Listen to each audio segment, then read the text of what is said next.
Focus చేయాల్సింది వాటి మీదనా లేకుంటే కేసీఆర్ మీదనా? ఇప్పుడు కేసీఆర్ ఏ తప్పు చేసిండో రేవంత్ రెడ్డి ఆ తప్పు చేయకూడదని మనం కోరుకుంటున్నాం. కేసీఆర్ ఏం తప్పు చేసిండు? కాంగ్రెస్ను ఖతం చేస్తా అన్నాడు. కాంగ్రెస్ను ఖతం చేస్తా అని కేసీఆర్ అంటే నేను కేసీఆర్ను ఖతం చేస్తా అని రేవంత్ రెడ్డి అంటున్నాడు. అంటే ఆయన నుంచి నువ్వేం నేర్చుకున్నావు? కేసీఆర్ కాంగ్రెస్ను ఖతం చేయగలిగిండా? ఖతం అయితాయా? ఆ పార్టీని విలీనం చేసుకున్నా కూడా లెజిస్లేచర్ పార్టీని 4 నెలల్లో మళ్ళీ రైజ్ అయింది కదా ఆ పార్టీ. నువ్వే సాక్ష్యం కదా. మరి నువ్వు కేసీఆర్ను ఖతం చేయగలుగుతావా? చేస్తావా? కేసీఆర్ను ఒకవేళ నువ్వు 200 ఏళ్ళు ఎన్నుకో నడిపిండు, 1000 ఏళ్ళు ఎన్నుకో నడిపిండు అని నువ్వు చెప్పొచ్చు. కానీ ప్రజల మైండ్లో కేసీఆర్ చేసిన అభివృద్ధి ఉంది.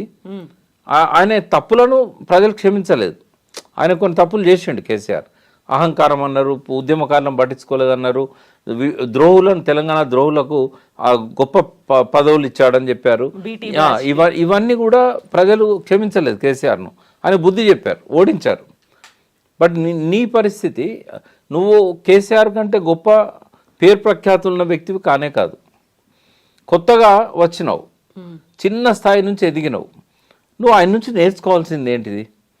అట్లా ఖతం అయితే ఆ పార్టీలు, అట్లా వ్యక్తిత్వాలు ఖతం అవుతాయా?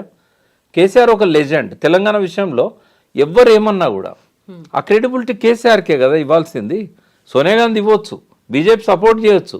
కానీ కేసీఆర్ అనేవాడు ఉద్యమాన్ని మొదలుపెట్టకపోతే, ప్రజల లోపల భావజాల వ్యాప్తి చేయకపోయి ఉంటే, శాంతియుతంగా దాన్ని 14 ఏళ్ళు నడపకపోయి ఉంటే వీళ్ళందరూ ఎందుకు సపోర్ట్ చేసేవాళ్ళు?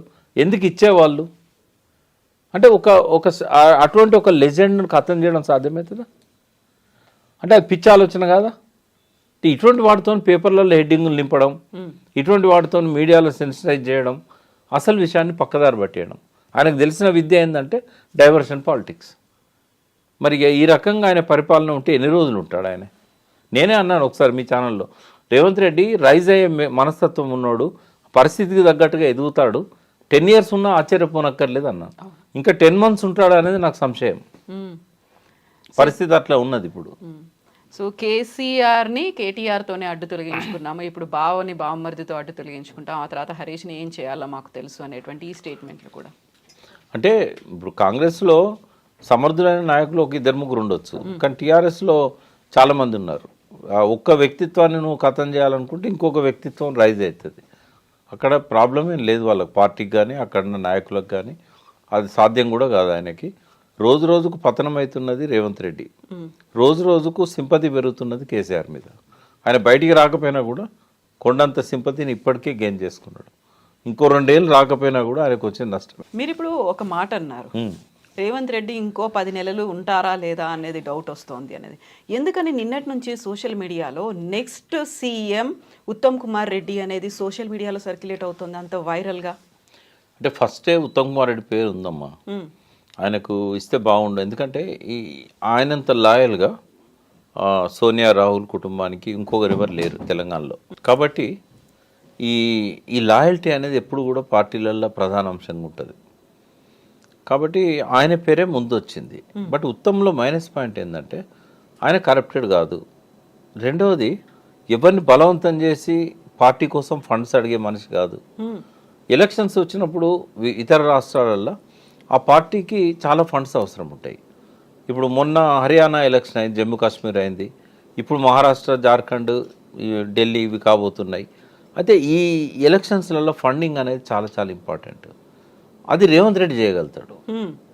కాబట్టి ఈ ఎలక్షన్స్ అయ్యేదాకా ఆ రేవంత్ రెడ్డిని ఆ రకంగా ఉపయోగించుకొని, ఈయన కాంగ్రెస్ పార్టీకి ఈయన పాలనా విధానం కావచ్చు, ఈయన ఆలోచన ధోరణి కావచ్చు, రోజు రోజుకు నష్టం చేస్తున్నది అనేది వాళ్ళకున్న రిపోర్టు.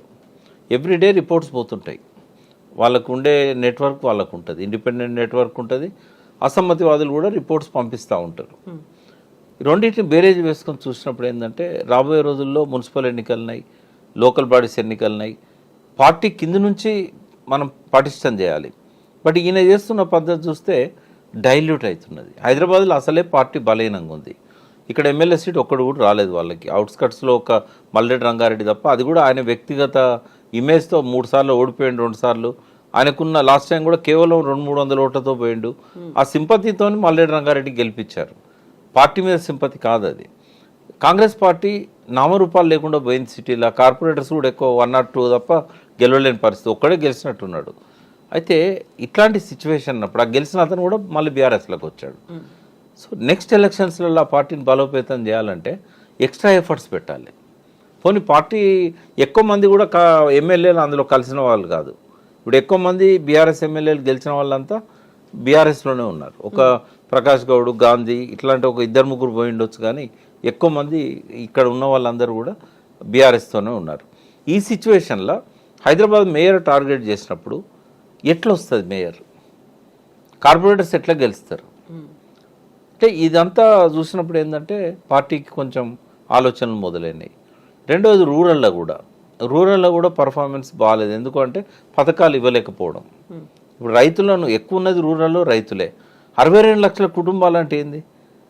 నువ్వు రైతు బంధు చేయకపోతే వాళ్ళు ఓట్లు వేస్తారా? అంత కేసీఆర్ బెటర్, 5,000 ఇచ్చినా కూడా టైంకి ఇచ్చిండు అని అంటారు కదా. ఆయన బాధలేందో ఆయన పడ్డాడు. మళ్ళీ పోనీ అప్పులు చేయకుంటే ఏమైనా ఉన్నాడా? ఇప్పటికి 80,000 కోట్లు అప్పు అయింది. కేసీఆర్ని అప్పుల పాలు చేసిండు, అప్పుల కుప్ప చేసిండు అని తిట్టాడు. ఇదే రేషియోలో ఆయన అప్పులు చేసుకుంటూ పోతే ఆయన 6 లక్షల కోట్లు చేస్తే 10 లక్షల కోట్లు చేయాల్సి వస్తుంది. ఆయన ఏమో అప్పులు చేసి ఆయన డెవలప్మెంట్ యాక్టివిటీస్ మీద పెట్టాడు. ఈయన అప్పులు చేసి పథకాలకు డబ్బులు ఇస్తున్నాడు. అంటే ఆయన చేసిన దానివల్లనేమో రెవెన్యూ పెరిగింది. 50,000 కోట్ల రాబడి నుంచి 150,000 కోట్లకు పోయింది రాష్ట్ర బడ్జెట్. ఈయన చేసిన దానివల్ల రెవెన్యూ తగ్గింది. ఈ వడ్డీలకు వాటికే ఈ పథకాలకే సరిపోతూ ఉన్నాయి. అంటే ఒక అనుభవం లేదు, ఒక విధానం లేదు, ఒక థింక్ ట్యాంక్ లేదు, ఉన్నదో లేదో మనకు తెలియదు. బట్ ఎవరైతే ఏం అడ్వైజ్ ఇస్తున్నట్టు కనబడతలేదు. పోనీ అధిష్టానం ఏమన్నా ఆయన ఒప్పించేమన్నా మంచి నిర్ణయాలు తీసుకుంటామా? వాళ్ళ అనుభవజ్ఞులు. ఇప్పుడు సెంటర్లో ఉన్న కాంగ్రెస్ పార్టీ అనేది 100 ఏళ్ళకు పైన చరిత్ర ఉన్నది. అలా చాలామంది జయరాం రమేష్ లాంటి వాళ్ళు, ఇట్లాంటి మేధావులు చాలామంది ఉన్నారు. మరి వాళ్ళన్నా గైడ్ చేయాలి ఈయనను.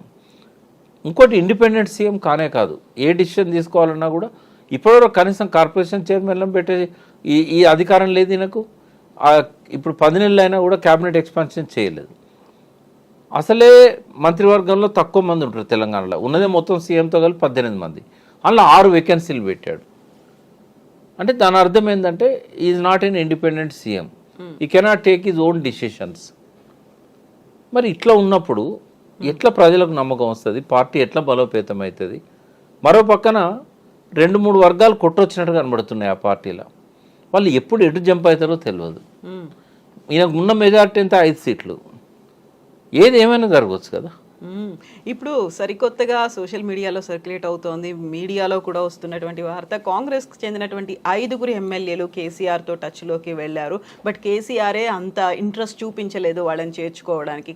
మరి కాస్త వెయిట్ చేసి చూద్దాము, మనమే మన పార్టీని, కార్యకర్తల్ని పెంచుకుందాము, విస్తృతపరచుకుందాము అని. జరగవచ్చు, ఏదైనా జరగవచ్చు. ఎందుకంటే 5-10 మంది ఎమ్మెల్యేలను కొనుగోలు చేయడం అనేది వాళ్ళకి పెద్ద కష్టం అని నేను అనుకోవట్లేదు.